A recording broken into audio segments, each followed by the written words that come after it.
ప్రస్తుతం మనతో పాటు మాజీ హోంమంత్రి, సీనియర్ పొలిటీషియన్ మైసూర్ రెడ్డి గారు ఉన్నారు. ఆయనతో మాట్లాడదాం. నమస్తే సార్. నమస్తే. సార్, విమర్శ ఏంటంటే ఇది విమర్శనాలో లేదో తెలియదు కానీ పురంధేశ్వరికి కావాలనే మంత్రి పదవి ఇవ్వకుండా, అటు కేంద్ర మంత్రి పదవి కూడా ఇవ్వకుండా అడ్డుపడ్డారు చంద్రబాబు నాయుడు. కావాలనే లోక్సభ స్పీకర్ని ఇప్పించాలని ప్రయత్నాలు జరుగుతున్నాయి, వ్యూహం పన్నుతున్నారు అని చెప్పేసి కూడా మాట్లాడుతున్నారు. దీనికి ఏమంటారు? అంటే బీజేపీ ప్రభుత్వం వాళ్ళ క్యాబినెట్ కూర్పులో మాత్రం చంద్రబాబు నాయుడు పాత్ర ఉంటుందంటే నిర్ద్వందంగా చెప్పగలను, ఈయన పాత్ర ఏమి ఉండదు. ఈయన వరకు ఈయన పార్టీకి సంబంధించిన మంత్రులను ఎన్ని మంత్రులు ఇస్తారు, ఎవరిని తీసుకోవాలా అనే దాని మీద అయితే ప్రాధాన్యత ఉంటుంది. ఆమె బీజేపీ అధ్యక్షురాలు. బీజేపీ అధ్యక్షురాలు కాబట్టి పూర్తి బీజేపీదే బాధ్యత. అది మోడీ అనుకోండి, వాళ్ళ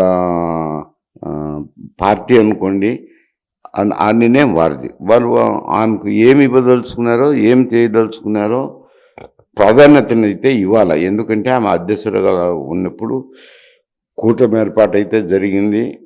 ఎంతో కొంత ఆమె పాత్ర ఉండింటుంది కదా అధ్యక్షురాలుగా. తర్వాత టికెట్లు ఇచ్చారు. టికెట్లు ఇప్పించడంలో అయితే ఇచ్చినా కూడా కొందరు ఎంపీలు గెలిచినారు, ఎమ్మెల్యేలు గెలిచినారు. గెలిచిన తర్వాత ఆమె కూడా ఎంపీగా గెలిచింది. ఆమె పాత్రకు ప్రాధాన్యతను ఇవ్వాల్సిందే. మరి బీజేపీ ఏ విధంగా ఆమె ప్రాధాన్యతను ఉపయోగించుకుంటుందో అది బీజేపీకి సంబంధించిన వ్యవహారం. ఇవి తెలిసి తెలియని వ్యక్తులు. ఎందుకంటే బీజేపీకి తెలుగుదేశం పార్టీ అధ్యక్షుడు చంద్రబాబు నాయుడు గారికి ఉన్న సంబంధ బాంధవ్యాలను ఎంత మాత్రం ఉంటాయి, ఏమాత్రం ఉంటాయనే అవగాహన ఉన్నట్లయితే ఎవరు మాట్లాడరు. ఎందుకంటే ఆయన పోయి బీజేపీలో ఉండే నాయకులను ఎవరిని తీసుకోవాలా, ఎవరిని తీసుకోకూడదని చెప్పగలుగుతారు అని నేను అనుకోను. సామర్థ్యం లేదని కాదు, చెప్పరు. ఎందుకంటే అది నైసిటీ కాదు.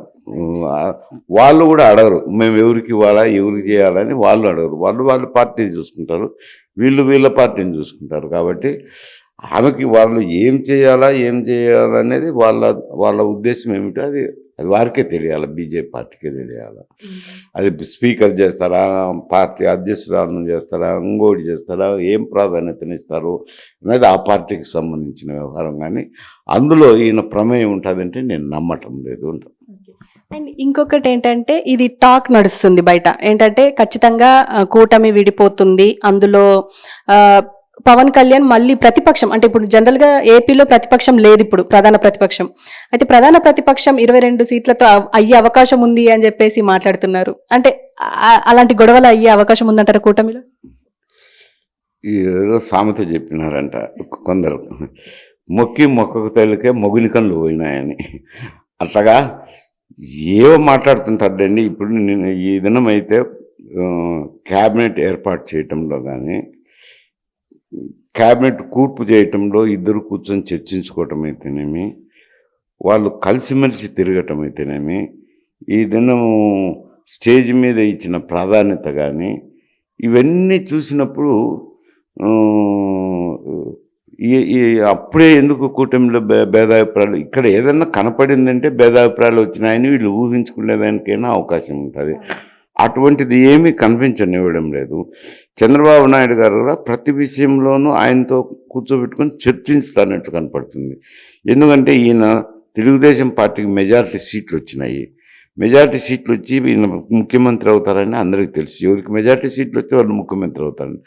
అటువంటి సమయంలో కూడా ఈయనే స్వతహాగా పవన్ కళ్యాణ్ ఇంటికి వెళ్ళి కలిసి వచ్చినాడు. కలిసి రావటం అయితేనేమి, తర్వాత క్యాబినెట్ మార్పు చేర్పుల్లో కూర్పుల్లో కూడా ఆయనతో డిస్కస్ చేసినాడు. డిస్కస్ చేసిన తర్వాత నిన్న మరి కొందరు అనటమైతే కనుక ఒప్పించినాడు ఉప ముఖ్యమంత్రి పదవి కూడా కారణమని అంటున్నారు. అది వారి మధ్యలో ఏం జరిగిందో నాకైతే తెలియదు. ఈ దినం అయితే స్టేజ్ మీద కూడా చాలా ఆయనతో పాటే ఆయనకు కూడా ప్రాధాన్యతనిచ్చినాడు కదా. ఆయన నిరాశపడాల్సిన అవసరం ఏముంది, నిస్పృహ చెందాల్సిన అవసరం ఏముంది. వాళ్ళు విడిపోతారని అప్పుడే అనడం ఎందుకు? అందుకే ఆ మాట నేను అన్నాను. మొక్క తెలివి కొందరు అటువంటి మాటలు మాట్లాడుతుంటారు అంట. మళ్ళీ తర్వాత వస్తాయా రాబంటే అది పరిపాలనలోకి వెళ్ళిన తర్వాత కొన్ని రోజుల తర్వాత ఏం జరుగుతాయో సంఘటనలు బట్టి చెప్పొచ్చు కానీ ఇప్పటికిప్పుడే చెప్పడం అంటే అది ఇప్పుడు జరిగిన పరిస్థితులను బట్టి అది సమంజసమైన వ్యాఖ్య కాదు. భవిష్యత్తు ఏం జరుగుతుంది అని అంటే నేనేం చెప్పలేను అంట. భవిష్యత్తుని గురించి ఎన్నో సంఘటనలు రాజకీయంగా జరుగుతాయి, జరగవని గ్యారంటీ చెప్పలేము, జరుగుతాయని గ్యారంటీగా చెప్పలేము. అప్పటి పరిస్థితులను బట్టి అప్పుడు జరుగుతాయి. ఇప్పుడైతే కనుక ఇంతవరకు అయితే ఈ దినం వేదిక వరకు అయితే కనుక వాళ్ళ మధ్య ఏం పొరపచ్చాలన్నట్లు లేవు అంటారు. ఇవన్నీ ఊహాగానాలు మాత్రమే. అంతే.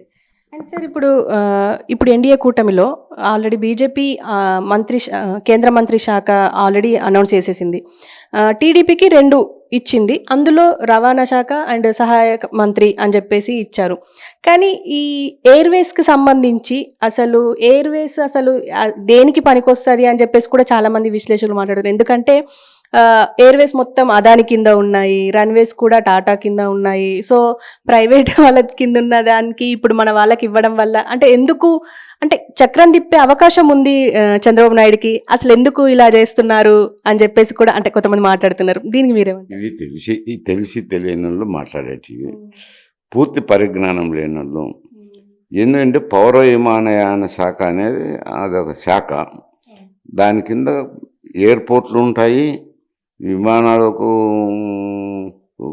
లైసెన్సులు ఇచ్చేటివి ఉంటాయి, ఈ ఏటీసీ కంట్రోల్ అనేది ముఖ్యంగా ఉంటుంది. ఎందుకంటే విమానాలు నడవాలంటే ఏటీసీ ఉంటేనే విమానాలు నడుస్తాయి. ఏటీసీ అనేది వాళ్ళ కంట్రోల్లోనే ఉంటుంది. చాలా పనులు, కొత్త విమానాశ్రయాల నిర్మాణం అయితేనేమి, ఇవన్నీ చేయాల్సిన అవసరాలు ఉంటాయి. కాకపోతే కొన్ని విమానాశ్రయాలు ప్రైవేట్ ఆపరేటర్స్కు బిల్ట్ ఆపరేషన్ కింద ఇచ్చినప్పుడు వాళ్ళు నడిపినా కానీ వాళ్ళ ఆదేశాలను పాటించాల్సిందే కదా. కేంద్ర ప్రభుత్వ ఆదేశాలను వాళ్ళు పాటించాల్సిందే. కాబట్టి అది ఇంతకుముందు గతంలో కూడా అశోక్ గజపతిరాజు నిర్వహించినారు. ఇంతకుముందు ఇచ్చిన శాఖనే అదే జిల్లాకు చెందిన వ్యక్తి అదే జిల్లాకు అదే శాఖను ఇచ్చినారు ఏమిటి అనేది అనాలోచితంగా జరిగిండొచ్చు. కానీ అది ఒక ఆనవాయితీగా మారింది అంట.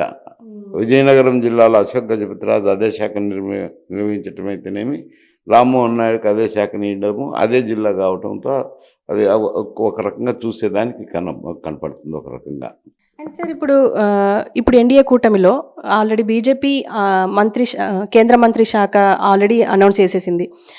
టీడీపీకి 2 ఇచ్చింది. అందులో రవాణా శాఖ అండ్ సహాయక మంత్రి అని చెప్పేసి ఇచ్చారు. కానీ ఈ ఎయిర్వేస్కి సంబంధించి అసలు దేనికి పనికొస్తుంది అని చెప్పేసి కూడా చాలా మంది విశ్లేషకులు మాట్లాడారు. ఎందుకంటే ఎయిర్వేస్ మొత్తం అదాని కింద ఉన్నాయి, రన్వేస్ కూడా టాటా కింద ఉన్నాయి. సో ప్రైవేట్ వాళ్ళ కింద ఉన్న దానికి ఇప్పుడు మన వాళ్ళకి ఇవ్వడం వల్ల అంటే చక్రం తిప్పే అవకాశం ఉంది చంద్రబాబు నాయుడుకి. అసలు ఎందుకు ఇలా చేస్తున్నారు అని చెప్పేసి కూడా అంటే కొంతమంది మాట్లాడుతున్నారు. దీనికి మీరేమంటారు? ఇవి తెలిసి తెలియని వాళ్ళు మాట్లాడేటివి, పూర్తి పరిజ్ఞానం లేని వాళ్ళు. ఎందుకంటే పౌర విమానయాన శాఖ అనేది అదొక శాఖ. దాని కింద ఎయిర్పోర్ట్లు ఉంటాయి, విమానాలకు లైసెన్సులు ఇచ్చేటివి ఉంటాయి, ఈ ఏటీసీ కంట్రోల్ అనేది ముఖ్యంగా ఉంటుంది. ఎందుకంటే విమానాలు నడవాలంటే ఏటీసీ ఉంటేనే విమానాలు నడుస్తాయి. ఏటీసీ అనేది వాళ్ళ కంట్రోల్లోనే ఉంటుంది. కాకపోతే కొన్ని విమానాశ్రయాలు ప్రైవేట్ ఆపరేటర్స్కు బిల్ట్ ఆపరేషన్ కింద ఇచ్చినప్పుడు వాళ్ళు నడిపినా కానీ వాళ్ళ ఆదేశాలను పాటించాల్సిందే కదా. కేంద్ర ప్రభుత్వ ఆదేశాలను వాళ్ళు పాటించాల్సిందే. కాబట్టి అది ఇంతకుముందు గతంలో కూడా అశోక్ గజపతిరాజు నిర్వహించినారు. ఇంతకుముందు ఇచ్చిన శాఖనే అదే జిల్లాకు చెందిన వ్యక్తి అదే జిల్లాకు అదే శాఖను ఇచ్చినారు ఏమిటి అనేది అనాలోచితంగా జరిగిండొచ్చు. కానీ అది ఒక ఆనవాయితీగా మారింది అంట. విజయనగరం జిల్లాలో అశోక్ గజపతిరాజు అదే శాఖను నిర్వహించటం అయితేనేమి, రామ్మోహన్ నాయుడుకి అదే శాఖని ఇవ్వడము, అదే జిల్లా కావడంతో అది ఒక రకంగా చూసేదానికి కనపడుతుంది ఒక రకంగా.